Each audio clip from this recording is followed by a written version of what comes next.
திருக்குறளில் பார்த்தீங்கன்னா பெண்ணின் பெருமையை பற்றி என்ன சொல்லியிருக்காரு, பெண்ணை வந்து எப்படி நினைக்கணும், பெண் இந்த உலகத்தில் எதன் காரணமாக படைக்கப்பட்டிருக்கு, பெண்ணோட ஆற்றல் என்ன, பெண்ணோட சக்தி என்ன, அதை வந்து திருக்குறளில் வள்ளுவர் எப்படி பதிவு பண்ணியிருக்கான்ற விஷயத்தை நம்ம பார்க்க போகிறோம்.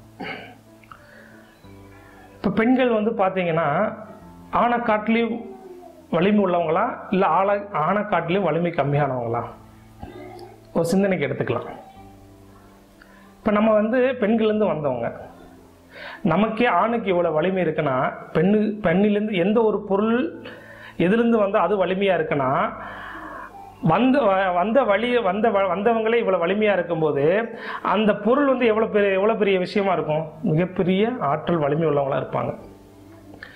ஏன் இறைவன் இந்த இறைத்தன்மையானது, இந்த பிரபஞ்சமானது குழந்தை பெற்றெடுப்பதற்கு அனைத்து உயிரினங்களையும் பெண்ணை தேர்ந்தெடுத்ததுக்கு என்ன காரணம்? அவங்க மிகப்பெரிய வலிமை உள்ளவங்க, மிகப்பெரிய ஆற்றல் உள்ளவங்க, சக்தி உள்ளவங்க. இந்த பிரபஞ்சம் இறைவனால் படைக்கப்பட்டிருக்கலாம், ஆனால் இந்த பிரபஞ்சத்தில் உள்ள அனைத்து உயிர்களும் பெண்களால் படைக்கப்பட்டது, பெண் தன்மையால் படைக்கப்பட்டிருக்கு. நீங்க நல்லா சிந்தனை பண்ணி பாருங்க, ஒரு குழந்தையை பெற்றெடுக்கிறாங்க, எவ்வளவு சந்தோஷப்படுறாங்க. அதே குழந்தை நல்ல முறையில் வளர்த்தெடுத்து நல்ல பண்புள்ள குழந்தையாக சமுதாயத்தில் பயன்பாட்டுக்கு வரும்போது அதை காட்டிலையும் சந்தோஷப்படுவாங்களாம். பண்புள்ள குழந்தையை வைக்கும்போது அவங்க எப்படி சந்தோஷப்படுவாங்கன்னா, அது மக்கள் பேர்ல சொல்றாரு வள்ளுவர், ஈன்ற பொழுதின் பெரிதுவக்கும் தன் மகனை சான்றோன் என கேட்ட தாய். ஈன்ற பொழுதும் பெரிதுவக்கும் தன் மகனை சான்றோன் என கேட்ட தாய். சான்றோன் என கேட்கும் போதுதான் பெரிய உவகை கொள்றாங்களா, மகிழ்ச்சி கொள்றாங்களா. இந்த இடத்துல தாங்க பெண்ணை தெய்வம் சொல்றாரு. ஏன் தெய்வம் அப்படின்னா, சான்றோர் என கேட்ட தாய். சான்றோர் அப்படின்னா இறைத்தன்மைக்கு சான்றாக வாழக்கூடியவர் சான்றோர்கள். இறைத்தன்மையானது, இந்த பிரபஞ்சமானது அன்பும் கருணையா இருக்கு, அதுபடி வாழ்றக்கூடிய தான் சான்றோர்களாம். அப்ப யார் அப்படி நினைக்க முடியும்? இறைத்தன்மையை வாழ்றவங்க, தியாக உணர்வு அதிகம் உள்ளவங்க, அருள் கருணை அதிகம் உள்ளவங்க தான் அதே தன்மையில இன்னொருத்தவங்க வரணும்னு நினைப்பாங்க. அதனாலதான் பெத்த தாய் சான்றோன்னு எனக்கு தம்மை போல் குழந்தை இருக்க வேண்டும், சான்றோரா இருக்க வேண்டும். அதனாலதான் பெண்ணை உலகத்துல பெண்ணை தெய்வம் ஒரு சொன்ன நூல் திருக்குறள். சான்றோன் என கேட்ட தாய். சான்றோன்னா என்னங்க அப்படின்னு கேட்டீங்கன்னா, அன்பு, நாணம், ஒப்புரவு, கண்ணோட்டம், வாய்மையோடு 5 சால் ஊன்றிய தூண். இப்ப நீங்க வெறும் அன்பு மட்டும் இருக்கு, அன்பு இருந்தா தான் பழிச்செயல் செய்ய மாட்டாங்க.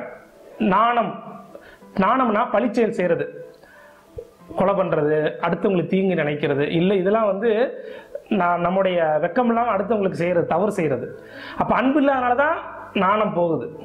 அப்ப அன்பு இருந்தா தான் பழிச்செயல் செய்ய மாட்டாங்க. அன்பு, நாணம், ஒப்புரவு. ஒப்புரவுனா சமநிலையான அறிவு. அவர்களும் நம்மை போல் மனிதர்கள், அவர்களும் நம்மை போல் உயிர் அப்படின்னு நினைக்க தோணும். அந்த ஒப்புரவு அறிவு எப்போ வரும்? இப்போ ஒரு மனிதன் வந்து அறியாமையினால வறுமையினாலேயோ ஏதோ ஒரு பொருள் கேட்டு வர்றாங்க, அந்த சமநிலையான அறிவு அவங்களுடைய துன்பத்தை, நம்மளை போல அவங்க உயிர் அறியாமையினால வந்து கேட்குறாங்க, நம்மளால முடிஞ்சதை கொடுக்கணும் அப்படின்னு எப்போ வரும்? அன்பு இருந்தா தான் வரும். அதே மாதிரிதான் அன்பு இருந்தா தான் கண்ணோட்டம் வரும், கருணையான எண்ணம் வரும். அன்பு இருந்தா தான் நல்லது மட்டும் செய்யணும்னு தோணும். இந்த 5 பண்புகளும் உள்ளடக்கியது தான் உயிர். இதைத்தான் சான்றோர்கள்ன்றாங்க. இந்த 5 பண்புகள் இருந்தா தான் அவங்க சான்றோர்கள். இப்படி சான்றோர்களாக உருவாக்க வேண்டியதுதான். அப்படி இருந்தா தான் தாய் வந்து ஓவை கொள்வாங்க. இப்ப நம்முடைய கடமை என்னன்னா, சான்றோரா வாழ கத்துக்கணும், வாழ்றதுக்கு முயற்சி பண்ணணும். இதுதான் நம்முடைய பெற்றெடுத்த தெய்வமாக இருக்கின்ற இந்த பிரபஞ்சத்துக்கு நன்றி கடனா இருக்கிற கடமை. நம்ம சான்றோராக வாழ வேண்டும். அதனாலதான் தம்மின் தம் மக்கள் அறிவுடைமை மாநிலத்து மண்ணுயிர்க்கெல்லாம் இனிதி செய்ய வேண்டும் என்கின்றார். ஒவ்வொரு பெற்றோரும் அவங்களுடைய அறிவை காட்டிலும் தம் மக்களுடைய அறிவு மிக சிறந்ததா இருக்க வேண்டுமா? எப்படிப்பட்ட அறிவுடையா இருக்குன்னா, மாநிலத்து உலகத்துக்கு உள்ள அனைத்து உயிர்களுக்கும் நன்மை செய்யக்கூடிய அறிவுடைய குழந்தைகளை பெற்றெடுக்க வேண்டும். அதனாலதான் தம்மின் தம்மக்கள் அறிவுடைமை மாநிலத்து மண்ணுயிர்க்கெல்லாம் இனிதி செய்யக்கூடிய அறிவுடை பிள்ளைகளை பெற்றெடுக்க வேண்டும்ன்றாங்க. இது யாரோட கடமை? பெற்றவர்கள் நம்மளை வளர்க்குறாங்க, நம்மளும் கல்வி கற்று சான்றோராக வாழ கற்றுக்கணும். அப்படி சான்றோராக வாழ்ந்துட்டோம்னா இயற்கையை கூட நம்மளை அழிச்சு நம்மளை இது பண்ணும். இப்போ எத்தனையோ சென்னையில் வந்து பார்த்தீங்கன்னா இயற்கையை வந்து நம்மளை நீர்னால் வந்து நிறைய பாதிப்பு வந்துச்சு. ஆனால் சான்றாண்மை அன்பு உள்ளவங்க எத்தனை பேர் மக்களுக்கு உதவி பண்ணாங்க. அதனாலதான் சான்றாண்மையில் எழுதுறாரு, ஊழி பெயரும் தாம் பெயரா சான்றாண்மைக்கு ஆளி எனப்படுவார். இயற்கை கூட நம்மளை துன்புறுத்தும். ஆனா சான்றோர்கள் வந்து பாத்தீங்கன்னா இயற்கை பிறந்தா கூட, இயற்கையை தவறு செஞ்சா கூட சான்றோர்கள் தவறு செய்ய மாட்டாங்களாம். அதனால்தான் இறைவனை வந்து சான்றோராக வாழ்றது, இறைத்தன்மையாக வாழ்றது. இறைத்தன்மையாக இந்த பிரபஞ்சத்தில் நீங்க வாழ்ந்துட்டீங்கன்னா வானூரில் தெய்வத்துள் வைக்கப்படுன்றார். வையத்துள் வாழ்வாங்கு வாழ்பவன். வையத்துல பாத்தீங்கன்னா இந்த உலகத்துல எத்தனையோ மக்கள் அறிந்தும் அறியாமல் எத்தனையோ நிலையில மக்கள் வாழ்ந்துட்டு இருக்காங்க. அவங்க வேலையில நீங்க கருணையோட அன்பும் கருணையோட வாழணும்ன்றார். அதனாலதான் வையத்துள் வாழ்வாங்க, இல்வாழ்க்கையில வையத்துள் வாழ்வாங்கு வாழ்பவன் வானோரில் தெய்வத்துள் வைக்கப்படும்ன்றார். அப்ப அந்த இறைத்தன்மையாக வாழும் போதுதான் பெண் சந்தோஷப்படுவாங்கன்றது. ஆனா இன்னைக்கு உலகத்துல பிரச்சனை பாருங்க, 99% பிரச்சனை வந்து கற்பழிப்பு, இப்படி பெண்களை தவறா நினைக்கிறனாலதான் உலகம் துன்புறு காரணம்ன்றார். இதுல ஒரு பாட்டுல பதிவு பண்றாருங்க, பிறனில் விளையாமை என்ற ஒரு அதிகாரத்துல வைக்கிறாரு. அரண் அல்லவை செய்யணும் பிறன் விளையால் பெண்மை நயவாமை நன்றுன்றார். பெண்ணை போற்றி பார்க்கணும். நீ அறத்தை பத்தி எனக்கு தெரியல, பொதுநலத்தை பத்தி தெரியல, அறம் பத்தி நான் தவறா நடந்துட்டா கூட பெண்களை தப்பா நினைக்காதீங்க, தவறா கூட மனதில் நினைக்காதீங்கன்ற. ஏன்னா பெண் என்பது இறைவன், இறைத்தன்மை, அவ்வளவு தியாக பண்பு பெண்ணால் படைக்கப்பட்டிருக்கு. பெண் மிக உணர்ச்சி மிக்கவள். நீங்க தவறாக நீங்க ஒரு டைம் நீங்க பெண்ணை தவறா நினைச்சீங்கன்னா அந்த எண்ணமானது பிரபஞ்சத்துல பதியப்பட்டு, அதே மாதிரி பல பேர் எண்ணங்கள் எண்ணும் போது பெண் உணர்ச்சி வயப்பட்டு தப்பு பண்ண ஆரம்பிச்சிருவாங்க. பெண் தப்பு பண்றதுக்கு காரணம் ஆண் தான், அந்த எண்ணம் தான்.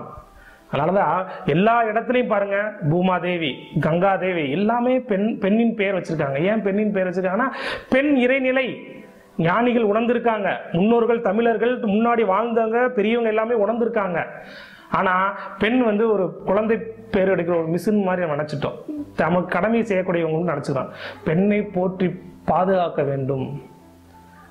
ஆணுக்கு அதுதான் மிக சிறந்த கடமைன்றது. தாயில் சிறந்த கோயில் இல்லை, தாயின் காலடியில சொர்க்கம் இருக்கு. முகமது நபி அவர்கள் சொல்லுகின்றார்கள், எல்லாமே தாய் தான். எப்படி இந்த பிரபஞ்சம் இறைவனால் படைக்கப்பட்டிருக்கோ அனைத்துள்ளும் இறைவனால் படைக்கப்பட்டு பெண்ணு. பிறன் விளையான பிறன் மனைவி மட்டும் தான் பார்க்க கூடாது, அப்படி இல்ல, பிறனுக்கு மனைவியாக போற அத்தனை பேருமே இறைவன் சகோதரிகள். அந்த எண்ணம் தான் இன்னைக்கு, அந்த எண்ணம் இல்லாதனாலதான் இன்னைக்கு இத்தனை பிரச்சனையும். இதெல்லாம் நம்ம எப்ப படிக்கணும்? கல்வி கற்கும் போது இளம் பருவத்திலிருந்து பெண்ணை மதிக்க கற்றுக்கொள்ள வேண்டும். இல்லை என்றால் போதைப் பொருள் நினைச்சுக்கிற மாதிரி அவங்கள வந்து தவறாக நடத்து, தவறான நீ சும்மா நம்ம எண்ணத்தானே நினைக்கிறோம் அப்படின்னு நினைக்கிறோம். எந்த எண்ணமும் வீணா போகாது இந்த பிரபஞ்சத்துல. ஏன் இன்னைக்கு சுனாமி எல்லாம் வருதுன்னா இயற்கைக்கு மாறாக இறைத்தன்மையே நம்ம தப்பா நினைக்க போய் தான் எரிமலை வெடிக்குது. இயற்கை அப்படியே சுனாமியை கொண்டு வந்து நம்மளால உள்ளத்துக்கு போயிருது, கருணையே இல்லாம போயிருது. அதனாலதான் ஊழி பெயரணும். நம்ம என்ன மறந்தும் பிறங்கேடு சூழற்கன்றார் வள்ளுவர். தெரியாம கூட, இப்ப நான் ஒண்ணும் இல்ல, திருச்சியிலிருந்து நான் வர்றேன் கோயம்புத்தூருக்கு, ஒன்வே ரோடு வருது சார், போலீஸ்கார் பிடிச்சிட்டாரு சார், நான் திருச்சிக்காரன் சார், இந்த உண்மை எனக்கு தெரியாது சார் அப்படின்னு சொன்னா ஃபைன் போடாம விடுவாரா? சட்டம் தன் கடமையை செய்யும். அதே மாதிரிதான் இயற்கையும். நான் தெரியாம நினைச்சிட்டேன், தெரியாம பண்ணிட்டேன்னு இயற்கைக்கு சொல்ல தெரியாது. அதனாலதான் ஊழ்ன்றார். ஊழ் என்பது உலகத்து இயற்கை. மறந்தும் பிறன்கேடு சூழற்க சூழின் அறம் சூழும் சூழ்ந்தவன் கேடு. அறம் என்பது உலகத்து இயற்கை. இறைவன் வந்து எல்லாரும் அன்பு கருணை இருப்பாரு. அது கீழே ஒரு சட்டம் இருக்கு, இயற்கை சட்டம். அந்த சட்டத்தை மதித்து நடக்கவில்லை என்றால் நம்ம என்ன செஞ்சோமோ அது தப்பு தானே வரும். உலகத்துல பரிகாரம் இருக்குன்னு எத்தனையோ ஞானிகள் வந்து சொல்லியிருக்காங்க. இந்த கோயிலுக்கு இந்த போய் பண்ணா, அந்த இப்படி பண்ணா, அந்த இப்படி பரிகாரம் இருக்குன்னு. ஏன் உலகத்து ஞானிகளுக்கெல்லாம் வள்ளுவர் வித்தியாசப்படுறாரு, முரண்படுறாரு அப்படின்னா அவர் சொல்றாரு, நீ வினையும் செஞ்சிட்டீன்னா அதை அழிக்க முடியான்றார். நீ அனுபவிச்சுதான் ஆகணும். இணைப்பகை உற்றாரும் உய்வர் வினைப்பகை வியாது பின் சென்று அடுமா. இன்னைக்கு செஞ்ச வினை, காலத்தினால் செய்த வினை நிழல் போல் தன்னை வியாது பின் சென்று அடுமா.